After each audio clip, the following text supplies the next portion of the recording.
that's just part of the reason that I'm back in town right now.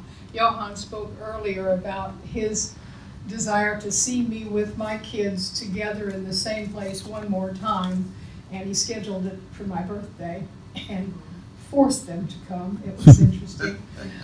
But I have a lot of friends and family back in the States that I wanted to see. He and I have been married for 10 years, and we live in the outback of Australia. Hot, dry, isolated, very small town in the middle of nowhere, kind of the suburbs of nowhere. Suburb. But I had an unusual situation happen to me last year.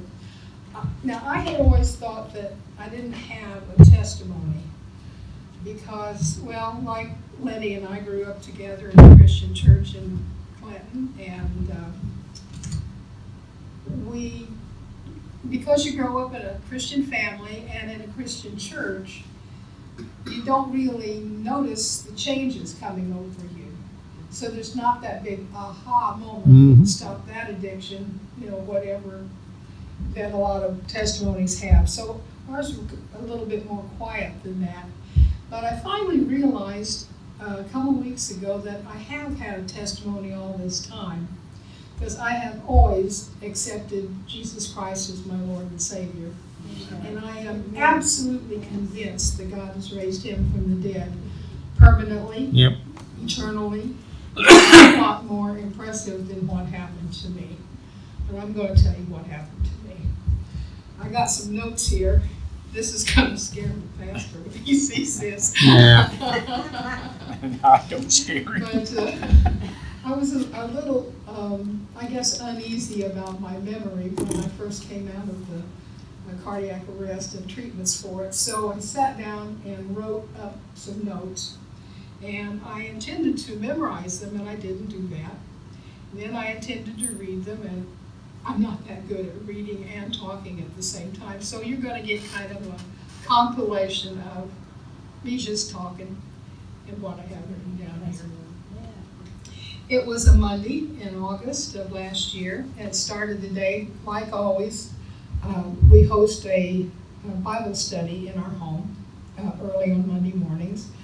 And that was a normal situation, and then we dashed out to the IGA to get groceries and back home to put them away because it's just blazing hot there, so you can't leave them in the car. And then Johan went out in the backyard with a friend to weld a guinea pin. And I got in the car and drove just 3 or 4 blocks down the road to the hospital to get an x-ray on my hip joint. It had been already scheduled. And when that was done, I drove back a couple hours later, and my car had been sitting out in the sun, and it doesn't have air conditioning, so it was just super hot. And so I drove home, walked in the house, and thought, air conditioning. Went and grabbed a drink out of the refrigerator and sat down in my recliner chair. And this is the point at which I have to rely on Johan's memory for what happened, because I kind of checked out. I flatlined. He made some remark to me that I didn't respond to, and when I didn't answer him, he looks over from his chair to my chair and saw that taxidermied fish eye kind of a look. He kind of knew I was in trouble. So he called 911 and determined that I didn't have a heartbeat in addition to not breathing. So he started doing CPR immediately. And for 25 minutes, he did CPR by himself on me. And the paramedics and stuff have told me that they're trained to not expect anybody to survive a cardiac arrest at home like I do. Even if they resuscitate them, they don't expect them to live long enough to get out of the hospital. But also that they have to take it in 5-minute shifts. So when the ambulance lady arrived, she put oxygen on me, but she didn't give him any help with the CPR. Yeah. So he's like, keeping it going. But when he had first gotten ready to start it, he got me on the floor and was listening to the instructions from the 911 lady, and he just prayed, Lord help me, don't let her die. And he got an answer. And Yep. she's not gonna die, she's gonna be okay. Yeah. And so that was what he carried with him through this whole episode. It took 25 minutes for him to work on me, and then the paramedics showed up and started taking 5-minute shifts. And they took another 45 minutes of CPR on me. And that defibrillator, you know, the jumper cables for your heart, Yep. they jolted me with that 3 times before I finally came around. And then they ratchet strapped me to a stretcher and duct taped me to all kinds of monitors and bottles of fluid and stuff. Took me down the street 3 or 4 blocks to the hospital and worked for 6 hours to get me stable enough to get on the Royal Flying Doctor Service plane. And the flight from our little town to a big, nice hospital on the coast is about 1 hour and 20 minutes. And Johann couldn't come with me because of the weight restrictions on the plane. They had 2 pilots and 2 doctors and me and a whole bunch of stuff strapped to me. So he had to wait till the next day. And he drove over. It takes 9 hours to make that drive. By which time they had me in the ICU, where I ended up staying for 9 days. The local doctor told us that for every day that you stay in the ICU, they expect a month of recovery time. Yep. I'm kind of still in that window because I was in there for 9 days. I'm kind of still in that window of time. And although I feel like my heart is fixed up pretty good, I was in a hospital bed for 6 weeks, and your muscles get kind of atrophied, and that's why the chair was set up there for me. And I think I'm going to take advantage of it right now, actually. And I was a terrible patient. I did not watch what I ate, and I did not exercise, and I did not want to hear about it, to be honest with you. It's just, you know, cut me open, sewed me back. I got over that. That's enough for me. But the why me is more, why was I the one to survive this situation? The prognosis was not good. While they were still getting me ready at the local hospital, getting ready to put on the airplane, the local doctor was trying to tell Johann what the prognosis was, and he was having none of it. He rebuked that There man. you go. He rebuked that Yeah, man. yeah. Told him, that's not the way it was going to be. God had Yep. told him the way it was going to be, and that's the way it's going to be. Yeah. And I've got to hand it to Johann for being as strong in the faith as he is, because not only would he not listen to it, he made darn sure I didn't hear any of it, because I may not have been quite as tough as he was, because I was feeling some stuff by the time I woke up. Honestly, I'm glad I don't know much about what they did to me and getting ready to go to the hospital in the first few days there. I think it's a mercy not to know that, because it sounds pretty terrible. But after the 9 days was over, they let me into a regular hospital room, and that's when the parade of specialists started. And they're asking all kinds of questions. They're trying to check for mental capacity, actually, to see if I've vegged out completely. And so they would try to play like word games with me, and they kept, every one of them asked the same batch of questions. It was, do you know what happened to you? Do you know what year this is? Who's the president? What month is it? What day is it? Those people need a calendar. I'm sorry, Yep. but they just should take some responsibility themselves for that. I have lost track here because I'm not paying attention to what I had. That's okay, just leave it there and get it later. I'd been in the hospital about 4 weeks when they determined that they needed to kind of do a repair on a stent in my heart that had been there for several years.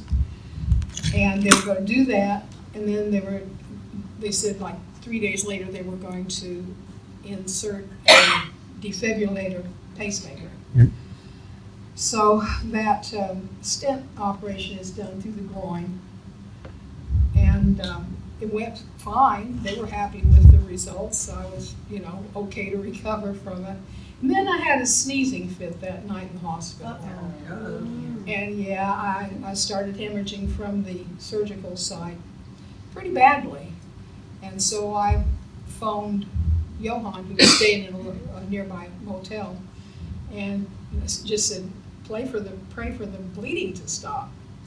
And he did, and he got in a car and drove back to the hospital, even though it was after hours. Managed to sneak into the hospital, and when the night nurse found him there, she told him to get out, which is their job. And he explained the reason he was there, and she said, so you prayed for her? Yeah. She said, let me check. So she checked, and in spite of all the pools of blood, the bleeding had stopped. Yeah. So that was a really good witness, witness opportunity. So anyway, they were supposed to have that was a Friday, and they were supposed to do the other surgery on Monday. But Saturday, I'm laying in the hospital bed, just hanging out. He's in the chair beside me, a couple nurses in there, everybody's just chatting. And all of a sudden, I hear him yell, oh, she's in cardiac arrest again, and I saw myself flatline. I could see the monitor, kind of, thing. And because I was completely unconscious the first time, but for the second one, I was conscious pretty much the whole time. And they kind of decided after that, because I'd lost a lot of blood, that they would wait maybe another day or so on the other surgery. But by the time I'd had the cardiac arrest, the second time they decided maybe they'd wait a full week to do the second surgery, and they did. One of the songs that we did earlier this morning had an awful lot in it about the name of Jesus. Yep. And this is something I haven't told any of the other groups I've spoken to, and Johann's only heard it a couple times himself. He's more impressed with it than I am. But during that second cardiac arrest, I was kind of trying to stay alive and tried not to go to sleep because it seemed like it might be the last time. But I also, at one point, said, well, I'm right here at the door. I'd like to see Jesus, please. Yep. And now I did. And this just shows that God has got a sense of humor, and I am glad of it. He did show me Jesus, but it wasn't the person, it was the name. All I saw was that name written in front of me. And that made me think of the scriptures that in the beginning was the Word. Yeah. And the Word was with God, and the Word was God, and the Word became flesh, came and dwelt among us. And I'm thinking, yeah, that's good enough. Yep.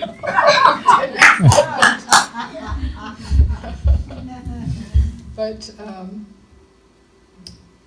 this was not just a single miracle on God's part. It was a kind of a cluster of them, because there were so many ways it could have gone wrong. I could have gotten hurt. I could have been driving home in that hot car and had the cardiac arrest, wrecked the car, been laying there, and nobody, well, she's not even injured, why is she dead? That kind of thing. Or when I got home, Johann and his friend could have stayed in the backyard welding, but he showed up just at the moment that I needed him. Just so many things like that combined to make it possible for me to survive this. They say that you have about 0.5% chance of living after you've had this procedure. Well, actually, after you've had the cardiac arrest, and a much smaller percentage of chance that you'll have any mental capacity left. So most people who do survive it end up in a nursing home or in some manner incapacitated that they're not able to do self-care. And as you can see, I get around pretty good. I mean, you know, I'm a little weak in the back yet, but I think that's coming along, getting a lot stronger, climbing in and out of the RV on this trip. But the why me question still keeps coming up, and I don't have a real good answer for that. One of the reasons I was looking forward to being in town at this time was that my 60th high school reunion was last week. And Lenny and I were at that together. I don't want to out you on your age or anything. It doesn't matter our age, does it? No, but we're still ticking, and that's what That's matters. right. But during that 6 weeks or so that Johan had been spreading the word as to what was happening to me and getting prayer groups involved, one of the groups was my high school graduating class. About 100 of them left. Not bad, but I think there were 5 of them died during the time I was in the hospital. Yeah. And people were praying for me, and other 5 of them didn't make it. And so why did I make it? Well, it's either got to be that I didn't finish what I needed to do. You know, like maybe they had an assignment and they finished their assignment and I've got something left to do. Or just random. And random and coincidental doesn't really match with what I believe about the Yeah. Lord. I think He's got a plan for what He does. And right now, just trying to figure out and work through that plan. Yep. And just ever so grateful for all the people that prayed for me. Grateful to God, grateful to Johan for not giving up on the CPR. Yeah. Right? Counselor. But I wanted to emphasize, too, the value of prayer. I understand that some of you in the congregation here knew about the situation and were praying for me. And I always tell groups, if you've got a Wednesday night prayer meeting, or if you have little private prayer groups that meet during the week, do it. Don't neglect it. Yeah. It's really, really very important. But that seems kind of, I don't know, kind of opposite to the fact that Johan had that word from the Lord that I was going to be okay. So if he decided I was going to be okay, why are we praying? And I think it's because he gives us an opportunity to participate in his will. Yep. Either cooperate with it or not, but he gives us that option. Yep. And that's really what I came to say today. Thank you for praying, if you were among the ones that did. And we're going to be on the road for another 5 weeks, so you can keep up the good work. And thank you, Pastor, for giving me a chance to do this today.